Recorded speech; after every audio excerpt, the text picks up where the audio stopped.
In a world where everyone is desperately trying to be noticed, the most powerful person in the room is usually the one who isn't trying at all. While some people scream for attention with flashy lifestyles, loud opinions, and endless social media posts, there's often someone quiet in the corner, calm, composed, and strangely intimidating. That presence isn't shyness, and it isn't weakness. It's something far more powerful: quiet confidence. And today, we're going to uncover why the people who never beg for attention are often the ones who command the most respect. Let's talk about the empty vessel syndrome. You've heard the saying, empty vessels make the most noise. It's a classic for a reason. When someone is constantly broadcasting their achievements, their status, or how alpha they aren't actually talking to you. They're trying to convince themselves. It's a defense mechanism dressed up as a personality. Think about the person at work who spends 40 minutes explaining how busy they are instead of, actually doing the work. That's not confidence. That's a frantic tap dance on the deck of a sinking ship. Real confidence is a quiet realization that you don't need to provide a live-streamed receipts of your worth. People sense that lack of desperation. It's magnetic because it's rare. In a world of human pop-up ads, the person who doesn't try to sell themselves is the only one we actually want to buy into. Agitation is the spice of life, or at least that's what the loud folks think. But for the rest of us, constant self-promotion is just exhausting. It breeds a subtle kind of resentment in everyone around you. When you're always the loudest voice, you're sending a clear signal. My ego is more important than our connection. It makes people want to check their watches, look for the nearest exit, or pretend they just received an urgent text from their cat. This frantic energy pushes people away because it feels transactional. You're not giving energy, you're demanding it. You're asking the room to sustain your self-esteem, which is a pretty heavy lift for people who just came here for a coffee. Quietly confident people don't make these demands. They walk into a room and let the room adjust to them, rather than trying to vibrate at the frequency of everyone else's expectations. If you have to tell me you're a big deal, you're probably not. Real power doesn't need a PR department. Imagine a lion. A lion doesn't walk through the savannah shouting, "I am a lion, fear me, look at my mane, I have over 10,000 followers in the animal kingdom." It just walks. The silence is the power. When you possess quiet confidence, you understand that your presence is a fact, not a debate. You don't need to argue for your seat at the table because you know why you're there. This irritates the insecure because they can't find your off switch, mostly because you never turned yourself on for their benefit in the first place. You're playing a different game entirely, where the scoreboard is internal, not displayed on the jumbotron for the amusement of the masses. Why do we respect it so much? Because quiet confidence suggests competence. Think about a pilot. You don't want a pilot who comes over the intercom screaming, "Hey guys, I am literally the best at flying planes. Watch this flip." No, you want the pilot who sounds like he's just woken up from a pleasant nap and informs you of a 3-hour delay with the emotional intensity of someone reading a grocery list. That calmness tells you he's been here before. He's seen the storms, he's handled the turbulence, and he's got nothing to prove to you. That's the core of it. Silence is the ultimate indicator of mastery. When you know what you're doing, you don't need to narrate it. You just do it.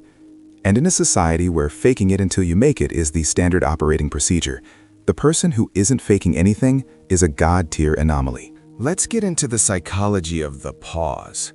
Most people are terrified of silence. In a conversation, they feel this frantic need to fill every millisecond with words, puns, or nervous laughter.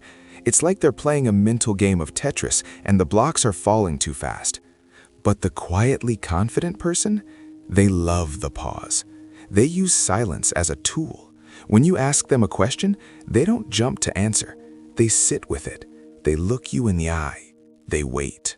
That 3-second gap feels like an eternity to the insecure, but to the observer, it looks like thoughtful authority. It says, "I am in control of my own timeline." It forces the other person to actually listen when you finally do speak. You aren't just making noise, you're delivering value.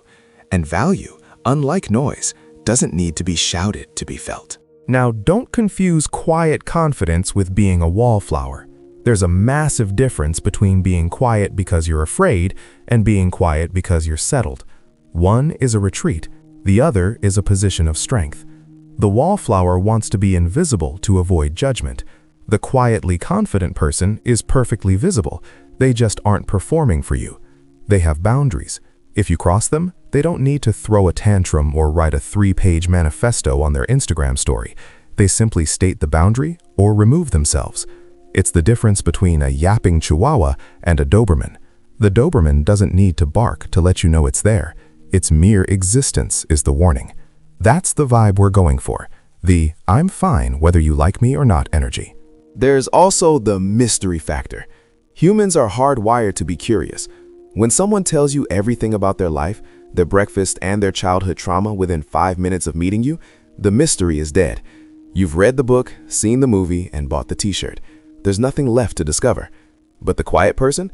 They give you small, high-quality doses of themselves. This creates a natural gravity. People start to lean in. They want to know what you're thinking because you haven't already yelled it at them from across the room. By saying less, you become more interesting. You become a puzzle that people want to solve. It's a bit of a sarcastic irony. The less you try to be noticed, the more people can't stop looking at you. So how do we actually cultivate this? It starts with the internal validation hack.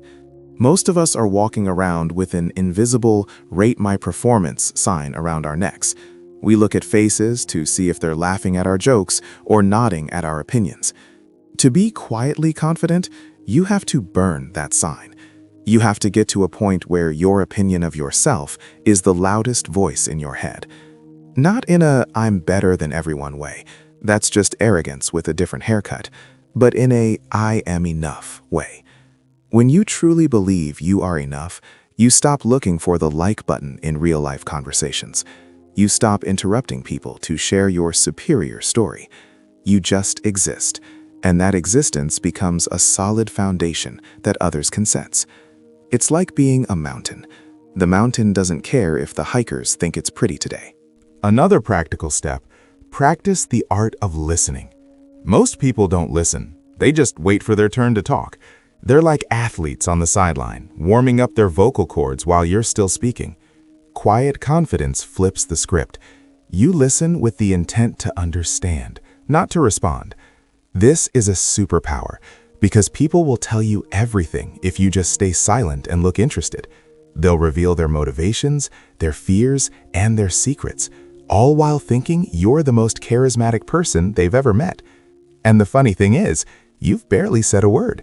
You've just given them the rarest gift in the 21st century: undivided attention. That's how you build real respect. Not by talking your way to the top, but by being the anchor in a sea of distracted people. Body language is your silent hype man. You don't need to stand like a superhero with your hands on your hips to show confidence. In fact, please don't do that. It looks weird at a Starbucks. Quiet confidence is shown through stillness. Watch people who are nervous. They fidget, they touch their face, they check their phones, they shift their weight. They are trying to escape the present moment. The quietly confident person is physically still. Their movements are deliberate. When they turn their head, it's a choice. When they use their hands, it's for emphasis, not out of habit. This physical economy of motion signals to the lizard brain of everyone around you that you are a predator, not prey. You aren't scanning for threats because you aren't threatened. That stillness is incredibly contagious and deeply respected. Let's wrap this up with a reality check. Switching to quiet confidence won't happen overnight. You'll still feel that itch to prove yourself, to win the argument, or to show off that new thing you bought. That's just the ego being a noisy toddler. The goal isn't to kill the ego, it's to put it in the back seat and give it a coloring book so the adult can drive. Start small. Next time you're in a meeting or a social hang, try to be the last person to speak. See how it feels to let an awkward silence hang for an extra 2 seconds without trying to save it. Notice how people start to react to you differently. You'll find that by doing less, you're actually achieving more.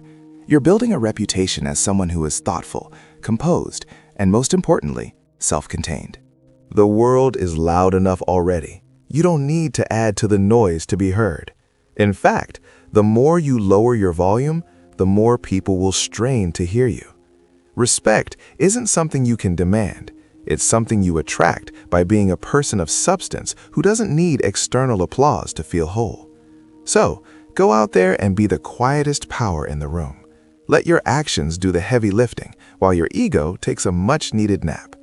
If you found this helpful, or if you're just a fan of people who talk less and do more, then you know what to do. Don't forget to like and subscribe for more updates. Stay calm, stay confident, and stop trying so hard. You're already more interesting than you think.